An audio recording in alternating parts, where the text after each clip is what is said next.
आज हम chapter number 14 electrostatics के एमसीक्यू सॉल्व करेंगे। तो सबसे पहला एमसीक्यू है branch of physics which deals with the charge at rest is called electrostatics. Option होगा इसका बी। सेकंड एमसीक्यू है the magnitude of force between two positive charge when distance between them is 1 metre would be. तो इसका B होगा option D, यानी Coulomb's constant. तो ये किस तरह से हो गया वो भी हम देख लेते हैं। यूनिट पॉजिटिव चार्ज है तो इसका मतलब क्या हुआ, तो इसका मतलब कुछ इस तरह से हो रहा है कि कह रहा है कि एक 1 कूलम चार्ज है पॉजिटिव, दूसरी भी 1 कूलम पॉजिटिव चार्ज है, तो इनके दरमियान में फोर्स मालूम करनी है कितनी है। तो हमें पता है कि कूलम लॉ का फार्मूला है के Q1 और Q2 अपान आर स्क्वायर। कह रहा है कि अब जो इन दोनों के दरमियान जो आर का कितनी वैल्यू है, आर की वैल्यू है 1, यानी डिस्टेंस हमें 1 मिली हुई है। के कांस्टेंट कितना है 9 10 पावर 9 मल्टीप्लाई बाय Q1 कितना मिला हुआ है 1 positive charge, 1 positive charge multiply by 1 positive charge. तो इनको आपस में मल्टीप्लाई कर देंगे, लास्ट में जो आंसर आएगा वो हमारा होगा 9 10 पावर 9 न्यूटन। तो ये किसके इक्विवेलेंट है, हमें पता है कि ये वैल्यू कूलम कांस्टेंट की है। तो इसका जो ऑप्शन आ रहा है डी, तो ये करेक्ट होगा इस तरह से। अच्छा, यहाँ पे हमें बताते चलो, अगर क्वेश्चन के अंदर दिया होता कि 2 पॉजिटिव चार्ज की बजाय दिया होता कि 2 प्रोटॉन्स, तो फिर हम ये 1 कूलम नहीं रखेंगे, तो फिर वैल्यू रखेंगे कुछ इस तरह से, यानी एक एक प्रोटॉन पे जो चार्ज होती है 1.6 10 पावर -19 कूलम रखेंगे। ठीक है, तो सवाल की स्टेटमेंट पढ़ लेना। तो स्टेटमेंट से हमें दिया हुआ है कि टू यूनिट पॉजिटिव चार्ज है। 2 यूनिट पॉजिटिव चार्ज का मतलब है 1 कूलम, तो इस तरह से 1 पॉजिटिव कूलम ये कर देंगे। लेकिन यही अगर सवाल के अंदर दिया जाए कि 2 प्रोटॉन्स है उनके दरमियान कितनी फोर्स है या क्या जवाब होगा, तो हम प्रोटॉन के लिए चार्ज 1 कूलम की बजाय हम ये रखेंगे।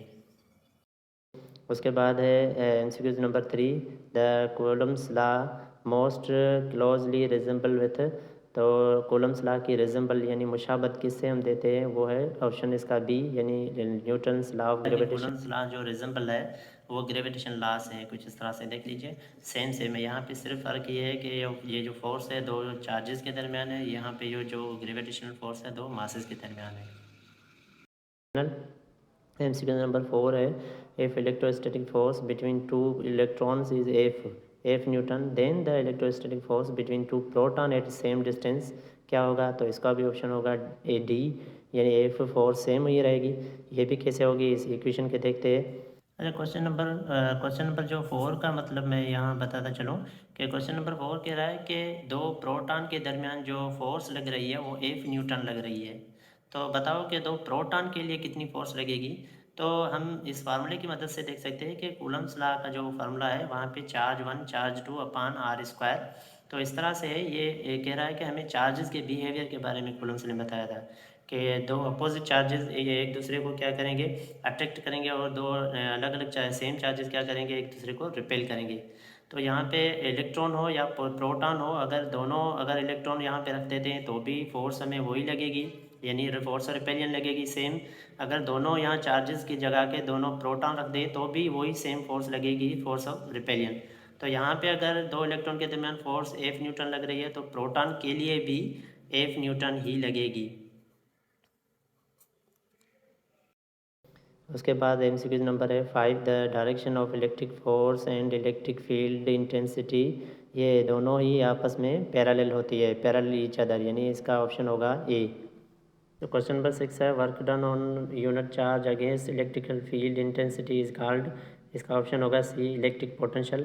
क्वेश्चन नंबर जो है 7, capacitance of a capacitor increase when they connected in parallel. तो आप ये जहन नशीन कर लेना, जब भी कैपेसिटर पैरेलल में कनेक्ट होगा तो उसका कैपेसिटेंस इंक्रीज होगा। क्वेश्चन नंबर 8 है, इसको हम सोल्व करते हैं न्यूमेरिकल्स से। तो इसका ऑप्शन होगा A. 8 micro coulomb are connected in series. तो 8 के 2 माइक्रो कैपेसिटर लगे हुए दोनों सीरीज में। सीरीज वाला कनेक्शन किस तरह से होता है, एंड टू एंड कनेक्टेड होता है, यहाँ पे बैटरी से कनेक्टेड होते हैं। तो कह रहा है कि इक्विवेलेंट कैपेसिटेंस कितना होगा। तो हम फार्मूला देखते हैं कि भाई सीरीज़ वाला फार्मूला क्या है, 1 अपान ई क्यू या टोटल कैपेसिटेंस, वो बराबर होता है 1 अपान C1 प्लस 1 अपान C2। तो यहाँ पे पुट कर देंगे। हम क्या कह रहा है कि 8 के 2 है, तो यहाँ पे 1/2 प्लस 1/2 इनका एलसीएम क्या निकलेगा, 8 ही निकलेगा, ऊपर वाले को 8 कर देंगे तो जवाब क्या आ जाएगा। यहाँ पे टेबल लग रहा है 2 1 ज़ा 2, 2 4 ज़ा 8, तो जवाब क्या आ गया 1/4, यानी ऑप्शन नंबर है ए हमारा करेक्ट है। जो कह रहा है presence of dielectric between plate of a capacitance, तो कैपेसिटेंस हमें पता है इंक्रीज होगा, इसको भी देख लेते हैं। क्या मतलब ये है कि कैपेसिटर के दरमियान अगर डायलेक्ट्रिक को लगा दें या मौजूद हो तो कैपेसिटेंस पे क्या फ़र्क पड़ेगा। तो हमें यहाँ पे देख रहे हैं कि कैपेसिटेंस जो है डायरेक्टली प्रोपोर्शनल है डायलेक्ट्रिक्स के, तो अगर डायलेक्ट्रिक्स का प्रेजेंट है या उसका इंक्रीज़ हो रहा है तो कैपेसिटर भी इंक्रीज़ होगा। क्वेश्चन नंबर 10 है, if area of a capacitor is double then capacitance also double, इसका ऑप्शन होगा सी। जो कह रहा है कि अगर पैरेलल प्लेट कैपेसिटर में हम एरिया को इंक्रीज कर दें तो कैपेसिटेंस क्या होगा। तो ये है पैरेलल प्लेट कैपेसिटेंस का फार्मूला। यहाँ पे देख सकते हैं कि पैरेलल प्लेट कैपेसिटेंस में कैपेसिटेंस जो है एरिया से डायरेक्टली प्रोपोर्शनल है। अगर ये क्या कह रहा है एरिया इंक्रीज हो रही है तो कैपेसिटेंस भी उतना ही इंक्रीज होगा। यहाँ पे सवाल कह रहा है कि एरिया अगर 2 टाइम इंक्रीज हो रही है तो कैपेसिटेंस भी 2 टाइम इंक्रीज होगा।